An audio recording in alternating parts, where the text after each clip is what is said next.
Hello, everybody. I'm Adrian Niculescu, the host of the first International DAO1 Blockchain Hackathon, and I have with me a very special guest who is Leo Georgievic, who is the chief strategist of DAO1.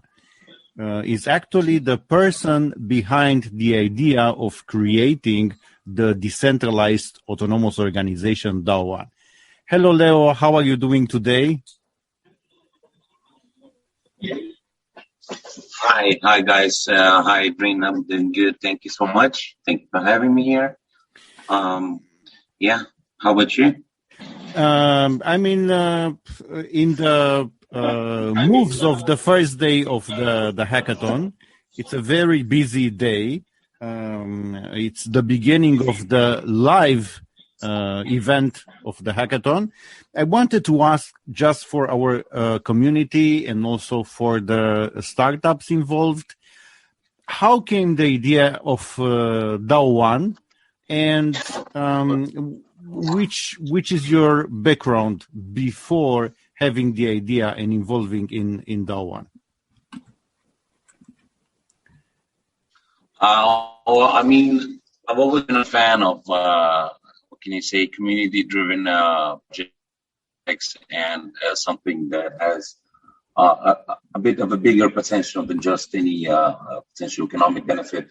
And after I got involved with that one, after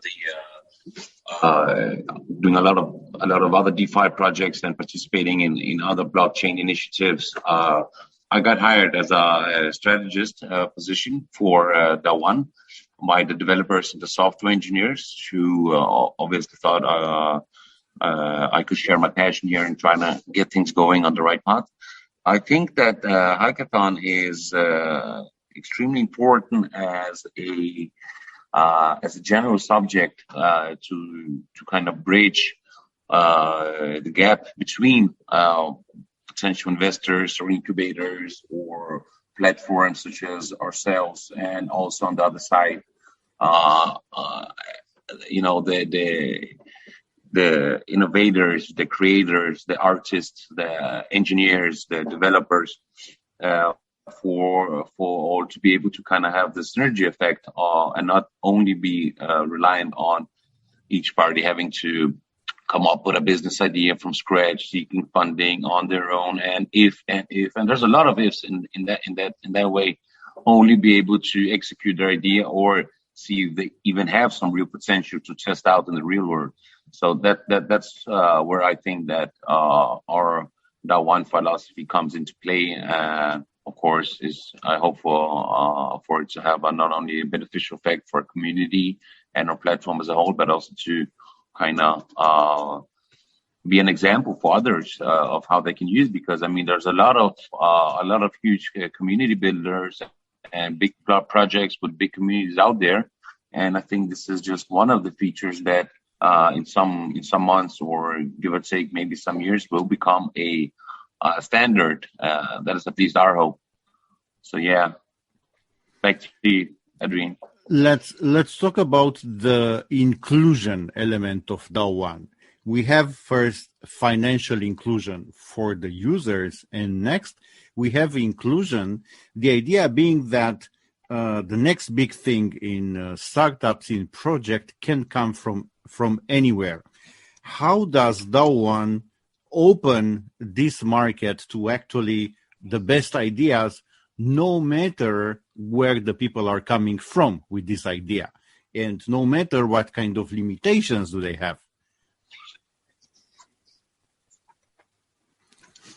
Well, I think that if you want to be truly not only speaking about decentralized or open to anything, I think you have to have that as a standard, that you shouldn't pick and choose, no cherry picking between, or not cherry picking, but not, you shouldn't have a parameter saying that we will only accept this or that. So yeah, I think it's an absolute necessity that no gender or nationality or background should be of importance when applying or participating in our hackathon and incubation activities. I do think that that we will see a lot of variety and a lot of diverse people from diverse background coming in. But I think it's also very important for the community side of it, who is gonna vet for whatever projects they are in favor for, etc., to be able to kind of not only be presented with this and that kind of projects or people from certain backgrounds, but yeah, I don't know if that really answers your question, or did you have anything particularly else in mind? I'm very excited by the idea that the power is transferred back to the user, and this is very, very important. How this transfer of power from a centralized authorization to the users can affect on medium and long term the investments world and the development of the new startups.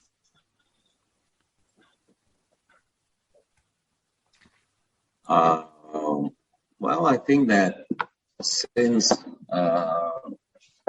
since the community-based project is gonna have some income derived from fees accumulated in the platform, as well as trading for holding. I mean, this is just economical activities, but I think that when you speak about, I mean, in our hackathon, for example, we have some prizes we're gonna give out to the winners along with the incubation and mentoring, etc. But I think that since it's decentralized, I think it's very, very low bureaucracy that we are experiencing, and we can see that there's not a lot of time wasted from the birth of the idea to the actual marketing, advertisement about it, to completion of the module and people signing up to the next phase as well. So I think, making this as decentralized as possible from the start, I think it really helped us, be better shaped for taking the faster decisions and being able to move faster. I mean, ideally, we want to do this every quarter, and this is the best case scenario where we can have a very, very solid flow of the hackathon and related activities. So yeah. Do you see now the hackathon, because no many platforms or community are doing this effort, because it's an effort to organize a hackathon and after that to get the resources for an incubator. And do you think that this part, the hackathons and the incubators, can differentiate DAO1 from many other players in this space? Because we are seeing many projects pivoting towards decentralized autonomous organizations. Some of them keep this at the declarative level, and others are working for real on this space. But do you see these as a differentiators between DAO1s and other similar organizations? Yeah, absolutely. I think that, for example, normally a lot of people associate hackathons with either something very, very specific in a certain industry, or we may be able to recognize it from some ministry in a jurisdiction that want to hold some hackathons to invite more creative souls into a given industry and this and that. And we might have a slight of over expectations about it, or thinking that, this is something, you have to be of a certain size to carry out. Whereas I think that once people get to realize the full potential and the fact that it's going to be beneficial and productive to both parties, so not only the participator in the hackathon, but also for the hoster of the hackathon, that's going to be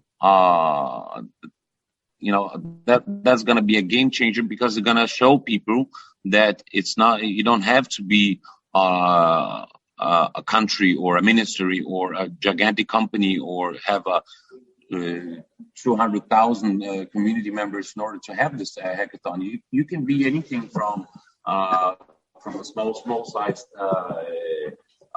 project. As long as you have the will and you have a solid project and a good community, I think all can achieve a situation where we can have a beneficial synergy effect between both the host and the participant. Absolutely. And I don't think we should restrict ourselves neither as the participant or as a host.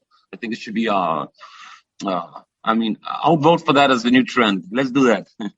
Back to you, Adrian.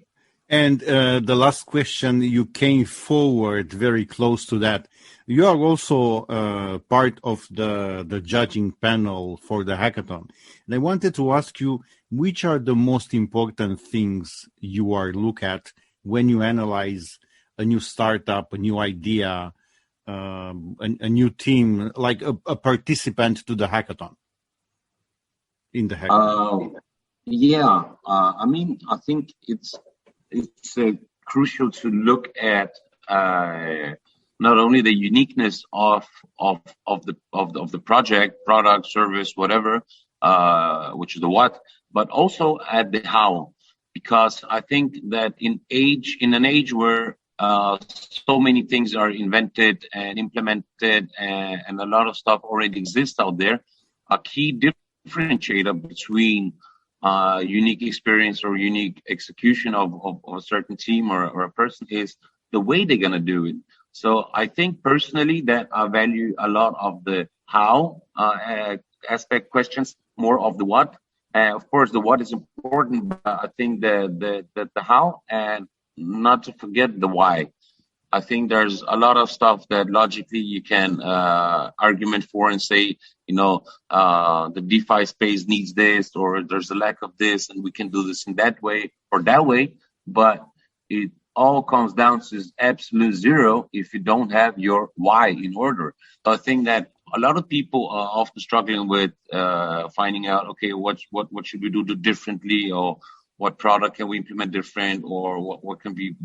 And it's all good if there is, if you can fill up our demand with a better or more accurate or more fast service or more reliable data or whatever. But I think the why is very, very important for people, because I think people who have a strong why behind them also are bound to have strong projects. This is one of the things I'm looking after. Back to you, Henry. Very good point. And a last thought for the participants, and also highlighting your why, which is your message for the people who are competing right now, or for the ones who will compete in the future hackathons. And how does this message resonate with your own why? Because you are a driven person to involve in this space to build some such projects. Yeah, I mean, I think that this message is both to any who already are engaged with us or thinking about engaging or applying. And I think it's a good question that everyone should ask themselves, no matter of their status or thing, because I think if you can't see the meaning of what you're doing or why you're doing what you're doing, you kind of end up going around in a loop, right? And I think for all people, and I think all people are unique in their own way, and for all people to maximize and capitalize on their main characteristics or their strong sides, this is a very important question to ask oneself, especially when trying to start a new project or an innovative idea. Yeah, definitely. Perfect, Leo. Thank you very much for joining the hackathon, because you are also joining as a judge, as expert in the panels, and it's a lot of work involved besides everything you are doing with DAO One. And of course, let's wish success to all the participants, and to the ones who didn't join this first edition, to follow DAO One's post in social media, on Medium, to join the next hackathons. Thank you very much. Absolutely. Thanks for having me. Best of luck to all, to everyone involved. I very much look forward to meet you all and to work with you. Yeah. So all success. Have a good day. Perfect. Thanks.